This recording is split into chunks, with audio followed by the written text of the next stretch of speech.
Os que seguem a tradição reformada não são nossos inimigos, e as áreas de concordância essenciais não devem ser ignoradas. Somente Cristo realizou a obra da salvação, que recebemos exclusivamente pela graça, mediante a fé. Hoje, buscamos a santidade, aguardando o retorno do nosso Senhor Jesus Cristo, e todos os filhos de Deus passarão a eternidade juntos. Muitos escritores reformados têm sido úteis para aperfeiçoar os santos para a obra do ministério. Efésios 4, verso 12. Em áreas como apologética e questões contemporâneas, especialmente sobre sexualidade, eles têm se expressado de forma clara e relevante. No entanto, meu desafio nestes artigos tem sido destacar as razões pelas quais não adoto o rótulo de reformado. O vídeo introdutório desta série mencionou que a teologia do pacto é frequentemente usada como sinônimo de teologia reformada. Essa teologia vê a narrativa bíblica como baseada em 3 pactos: o pacto da redenção, o pacto das obras e o pacto da graça. O problema é que esses pactos são mais uma construção humana do que algo explicitamente revelado na Escritura. Eles são interpretados e enfatizados, enquanto os pactos reais das Escrituras e suas diferenças claras entre si acabam sendo subestimados. Por exemplo, o pacto com Noé, Abraão, Davi, o pacto mosaico e o novo pacto. Nesse sistema interpretativo, o chamado Pacto da Graça se estende por ambos os testamentos, englobando tanto o Evangelho de Cristo quanto a lei de Moisés. Isso se conecta a outros pontos que já discutimos em outros vídeos, misturando a Igreja com Israel e fazendo da lei a regra de vida do cristão, como também o erro do amilenismo. O amilenismo nega um reinado futuro literal de 1000 anos de Cristo na Terra e a restauração correspondente do Israel nacional. Agostinho popularizou a ideia de que o reino é a Igreja e que o milênio é, portanto, a era da Igreja. Os reformadores não se afastaram realmente do ensino de Agostinho sobre isso. Assim, a maioria dos teólogos da Aliança apresenta o reinado messiânico, davídico de Jesus como já tendo começado, em vez de identificá-lo com o reino vindouro. Porém, nem todos os mestres reformados defendem esses 3 pactos da mesma maneira. Dada essa diversidade de opiniões, não considero essa questão o ponto central que separa o ensino reformado do ensino dispensacionalista. Até aqui, falamos de diferenças teológicas mais amplas. Mas essas crenças não são meramente acadêmicas.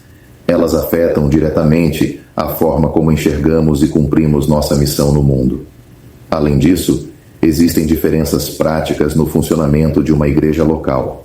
Devemos reconhecer e agradecer que mestres reformados enfatizam corretamente a importância do compromisso com uma igreja local. No entanto, eles também interpretam certos aspectos da igreja de maneira diferente, e isso não pode ser tratado como um detalhe insignificante. Toda a doutrina bíblica deve ser seguida com obediência fiel. Por exemplo, embora muitas igrejas reconheçam a importância de múltiplos presbíteros e entendam que os termos presbítero e bispo referem-se à mesma função no Novo Testamento, ainda é comum em igrejas reformadas haver um único líder chamado pastor ou pastor sênior. Isso contraria o modelo do Novo Testamento para uma igreja bíblica. Por outro lado, os pastores reformados geralmente levam a pregação muito a sério. Um dos reformadores, Ulrich Zwingli, que viveu entre os anos 1484 e 1531, revolucionou a pregação em sua época ao expor sistematicamente o Novo Testamento em Zurique. Hoje, muitos pastores reformados continuam a dar um excelente exemplo na pregação. E nisso, devemos reconhecer que há um padrão elevado do qual podemos aprender. Porém, precisamos lembrar que, segundo o Novo Testamento, a pregação não deve ser restrita a apenas um irmão na igreja local, mas também não deve ser realizada de forma desorganizada, como se fosse apenas uma questão de revezamento. Em 1 Coríntios, capítulos 12 e 14, deixam claro que os cristãos têm diferentes funções dentro da igreja. Além disso, muitas igrejas sofrem por falta de ensino sólido. Se o único alimento espiritual que os irmãos recebem for um sermão de 15 a 20 minutos após a ceia do Senhor, é provável que estejam espiritualmente subnutridos. Mas é essencial ter cuidado para que o sermão não se torne o centro do culto e o pregador não seja idolatrado. Uma boa pregação pode, sim, nos levar a Cristo, mas nada substitui um tempo dedicado ao Senhor na ceia, com orações e cânticos de adoração que fluem de corações gratos. O pensamento reformado popular, no entanto, muitas vezes coloca o sermão como o auge do culto, enquanto a oração ocupa um papel secundário. Como foi dito por um autor reformado, a oração no culto público é como a batata, enquanto a pregação é o bife. Isto está no livro de John Onwuchekwa. O título do livro é Oração. Como orar juntos molda a igreja, página 96. Esse foco exagerado no sermão pode ter sido, em parte, uma reação contra os erros do catolicismo romano.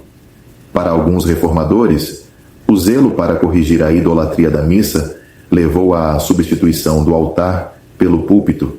Assim, a ceia do Senhor foi reduzida a um evento esporádico. Por isso, não é incomum encontrar declarações como esta sobre os puritanos. O sermão era o ponto mais alto do culto público. Tanto o ministro quanto a congregação devem reconhecer que a pregação de domingo é o evento mais importante da semana. Isto foi dito por James Inell Packer e está no livro A Quest for Godliness, citado em sua biografia por Leland Ryken. O título do livro de James Packer, de onde este autor tirou esta citação, é An Evangelical Life, página 365. Meu objetivo não é minimizar a importância da pregação, mas lembrar que a igreja deve estar centrada em Cristo, e não no pregador e em seu sermão. Se realmente desejamos exaltar o nome de Cristo e promover a unidade do corpo, também devemos evitar nomes denominacionais e divisões. No entanto, muitos mestres reformados defendem abertamente a ideia de denominações. Veja esta afirmação feita por eles. Acredito que chegou a hora de um renascimento da identidade denominacional entre os evangélicos. Ou ainda, as denominações merecem nossa promoção, propagação e compromisso. A primeira frase foi dita por Nathan Flynn e pode procurar pelo título Por que a identidade denominacional ainda importa? No site thegospelcoalition.org, publicado em 9 de novembro de 2015. E a segunda frase foi dita por Jason Helopoulos. Pode procurar pelo título Louvor às Denominações no site thegospelcoalition.org, publicado em 28 de dezembro de 2012. Por outro lado, devemos reconhecer que muitos reformados não se prendem rigidamente a barreiras denominacionais. Isso também é uma advertência para nós. Igrejas locais podem facilmente cair no erro de agir como se fossem uma denominação ou desenvolver um espírito sectário. Mas o princípio de não adotar outro nome além do nome do Senhor Jesus é válido e deve ser defendido. O nome na placa da igreja não deve ser nossa identidade, pois fomos chamados para a comunhão de seu Filho, Jesus Cristo, nosso Senhor. 1 Coríntios 1, verso 9. Os que seguem a teologia reformada aprendem a ler a Bíblia de uma maneira diferente, o que leva a uma interpretação equivocada da narrativa bíblica e a uma aplicação incorreta de algumas partes das Escrituras. Ao longo desses vídeos, destacamos 5 pontos problemáticos no ensino reformado. 1. Confusão entre a Igreja e Israel, além dos erros relacionados aos pactos. 2. Mistura da lei na santificação, comprometendo a clareza do Evangelho da graça e da segurança eterna. 3. Elevação do calvinismo além das Escrituras e da preeminência de sua soteriologia. 4. Abertura para práticas carismáticas. 5. Divergência do modelo bíblico para a organização e prática da igreja local. Nenhuma dessas são questões secundárias. No entanto, também espero ter deixado claro que isso não significa que nada de bom venha dos mestres reformados. Não estou dizendo que todo reformado seja marcado por orgulho, rebeldia ou ganância, como é descrito nos falsos mestres das Escrituras, 1 Timóteo 6, versos 3 a 5, Tito 1, versos 10 e 11 e 2 Pedro 2, versos 1 a 3. Por fim, precisamos lembrar que uma igreja local não é unida por um sistema teológico, mas por Cristo. Nossa identidade não está em um rótulo teológico, mas no nome do Senhor Jesus. Em tudo, devemos avaliar o ensino à luz do princípio central da Reforma, onde o lema era somente a Escritura.